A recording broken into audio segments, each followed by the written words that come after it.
Bookish, and welcome back to another episode of Bookish After Dark. This Bookish After Dark involves a literary love triangle between author John Dos Passos, Ernest Hemingway, and Dos Passos' wife, Kate Smith Dos Passos. I know this is my second Bookish After Dark, and it's the second Bookish After Dark, which deals with Ernest Hemingway. I promise you they won't always be with Ernest Hemingway. It's just that I keep running across Hemingway in my reading. If you follow my channel, you know that I've been doing a buddy read with Jack the Rambling Raconteur of John Dos Passos' USA trilogy. We're on the first book in that trilogy, The 42nd Parallel, and that has brought back a lot of memories for me, and it's brought back a lot of connections to a lot of different stories from America's early 20th century literary past. And if you're in that area and that's something you're talking about, then you're going to run into Ernest Hemingway quite a lot. This one I found really interesting because it involves a kind of a love triangle, and once again it involves Ernest Hemingway at his worst. So as some background, both John Dos Passos and Ernest Hemingway were volunteer ambulance drivers in Italy during World War I. As a matter of fact, they ran across one another in 1918, but really neither made an impression on one another. That changed in 1923 when Dos Passos and Hemingway met in Paris. As a part of the American expatriate community there in Paris, Dos Passos and Hemingway met. Dos Passos, by 1923, had already published two books, One Man's Initiation 1917, about his World War I experiences, and then the controversial but really important World War I novel Three Soldiers in 1921. Hemingway at that point had yet to publish, but the two men became friends. And they spent quite a bit of time together in Paris in cafes, and as Dos Passos said it later in an interview, they used to read the King James Bible to one another. And they spent a lot of time together as friends. They were very different people. Hemingway, you know, for all of what people like to think of as kind of his fake machismo, Hemingway was a very large, physically attractive, healthy man in the 1920s. And John Dos Passos was small, relatively sickly, and he wore really thick glasses. They were two very different people, but they became really close friends, and that friendship is going to last throughout the 1930s. As a matter of fact, Dos Passos did what he could to help Hemingway get published by introducing some of Hemingway's work to his publisher, and they formed this friendship, which lasted, as I said, into the 1930s, well into the time in which Hemingway was stationed at Key West. Dos Passos and his wife, Kate Smith, visited the Hemingways, Ernest Hemingway and his second wife, Pauline Pfeiffer, in Key West on a fairly regular basis, and they maintained that friendship through the 1930s. Now, what brought that friendship to an end probably most directly was the two men's difference of opinion about communism and the Spanish Civil War. So just real quickly, the Spanish Civil War broke out in which you had this kind of fascist party led by Franco, backed by Hitler and Mussolini, who were trying to overthrow the Spanish monarchy and the old Spanish government. And then you had a group of Spanish people called the Loyalists, who, as the Spanish Civil War progressed, those Loyalists were increasingly made up of large factions of communists, and that communist group in Spain was supported by Stalin. And so what you had kind of in Spain during the Spanish Civil War was in a kind of a proxy war between fascism and communism. John Dos Passos was a committed political writer in person, a left-wing politician or political writer in person throughout his life up through the Spanish Civil War, and Hemingway had become attracted to the ideas of the Spanish Civil War because of his love of Spain and his already by the mid to late 1930s kind of self-regard of himself as kind of a macho military person. So both men went to Spain. As a matter of fact, they were going to collaborate on a movie about essentially the Spanish peasants and the Spanish peasants' attempt to restore or to preserve the old form of government and to fight off fascism. And that's really where the relationship broke down. It broke down because the Spanish communists that Hemingway was associated with and that were being led by Stalin assassinated one of John Dos Passos' long old friends, a man whose last name was Robles. They assassinated him because they suspected that he was a spy. And this then led to a break between Hemingway and Dos Passos. But that break between Hemingway and Dos Passos had kind of been long in coming. Despite the fact that Dos Passos had published earlier than Hemingway, through the 1920s, Hemingway was for the most part a more successful author than Dos Passos, which kind of explains Hemingway's still reputation and the fact that his work is still more widely read, and Dos Passos kind of fade. But Dos Passos had hit on something in the late 1930s, and that was this series of books, the USA Trilogy, in which he would kind of expose the problems of capitalism in the United States, and which were really inventive books. And those books were doing well and selling well. So by 1930 or so, Dos Passos was seeming to be more successful.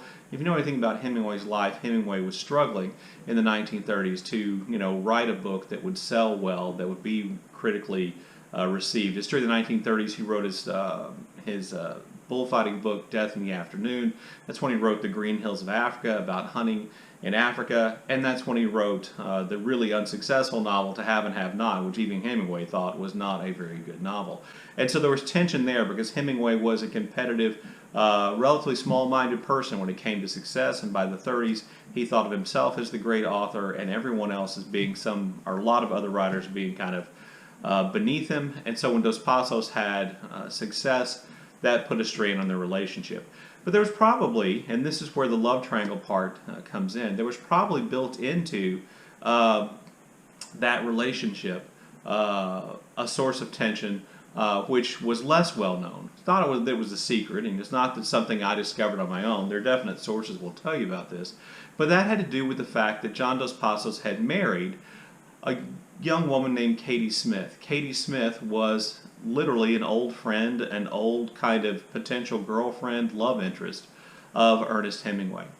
When Hemingway returned from World War I, having been injured in a shelling in World War I and recovered in the hospital, having gone through his romance with his nurse, Agnes Kurowski, and being essentially dumped by her in favor of someone else, he went back to Michigan, and he kind of, went around Michigan as a young man, and Illinois, where he grew up and where his family lived as a young man, kind of playing up his ideas, status as a war hero. And this definitely had an impression on people. At one point, he went to his family vacation home in Humboldt Bay, I believe, in Michigan, and he spent some time there. And it's there that he reconnected with his friends from that area. A man, I believe, whose name was Richard Smith, and his younger sister, Katie Smith, and some other folks who were friends of his. As a matter of fact, in Ken Bird's documentary, this episode of Hemingway essentially, spending the night and drinking with these younger people comes up, and it's one of the things which led to the break between Hemingway and his mother, who thought his behavior there was completely inappropriate. But it's during this time period that Hemingway apparently began to think of Katie Smith romantically, and she began to think of Hemingway in the same way.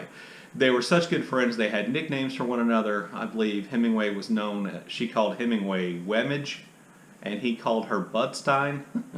And their other friends all had nicknames too. And I bring this up because it's kind of important in perhaps understanding some of the things that happened between Dos Passos and Hemingway. But it's also Katie Smith who introduced Hemingway to his first wife, Hadley Richardson. And famously, Hemingway married Hadley Richardson. They go off to Paris, and so on. It's only later that Dos Passos marries Katie Smith, and that they become what is, by all accounts, a happily married couple. For all intents and purposes, a happily married couple. And it's with Katie Smith Dos Passos, that Dos Passos visits Hemingway in Key West, and they pal around here in the United States. And there was some tension there on Hemingway's part, probably fueled by his jealousy over Dos Passos' success in his struggle in the 30s, but possibly Hemingway not liking the idea of one of his old girlfriends marrying and being happy with someone he saw as a literary rival. Hemingway wrote a short story called Summer People, I believe, in which he essentially kind of relives through his alter ego character, Nick Adams. He kind of relives that time he spent with Katie Smith after the war, and he has Nick meet with this young woman who is the representative of Katie Smith. In the story Summer People, they use the same nicknames. The Katie Smith character refers to him as Wemmage. He refers to her as Budstein. The other characters in the story are based on people they really knew, who they use their nicknames for, who he uses their nicknames for in the story as well. And in that story, Hemingway and Katie Smith are the characters representing Hemingway and Katie Smith. Nick Adams and this young woman make love. They sneak off by themselves, and they make love. As a matter of fact, they have sex twice, and it's written in kind of the today really cringy way in which Hemingway writes sex scenes. But this story was written well after those events, and probably, I believe, after the time in which Dos Passos and Katie Smith had been married, which is really interesting. As you know, and you may not know, but if you don't, I'm going to tell you here, Hemingway had a tendency to turn on his friends. He didn't keep literary friends for very long because he was so competitive. And in the 1930s, Hemingway had begun to turn on Dos Passos. Even before the split over the Spanish-American War, Dos Passos figures unattractively as an unattractive character in To Have and Have Not. And as a matter of fact, his wife, Katie Smith, figures as a character there. In that book, Hemingway depicts their marriage as incredibly troubled, as the Dos Passos character cheating on his wife, the Katie Smith character, being really unhappy and declaring that she was really in love with someone else who was a much better writer than the character based on Dos Passos was, who was, obviously intended to be Hemingway. Later on, tragically, Katie Smith died in a car accident. She was riding the car which Dos Passos was driving, and he ran into a truck, and she was killed instantly. Hemingway, in his typical unfeeling, callous fashion, essentially said, an old girlfriend died. He wrote in a journal a letter, an old girlfriend died. Dos Passos killed her by driving her into a truck. So there's, one of the things I find curious about this, and kind of makes it, in my mind, at least a literary love triangle, is this idea that Hemingway had these feelings for Katie Smith, and that then colored his relationship with John Dos Passos and affected their friendship and became part of the reason why that friendship came to an end. Anyway, there you go. There's Bookish After Dark for this Thursday. Look forward to your comments in the comment section below. As always, thank you for watching.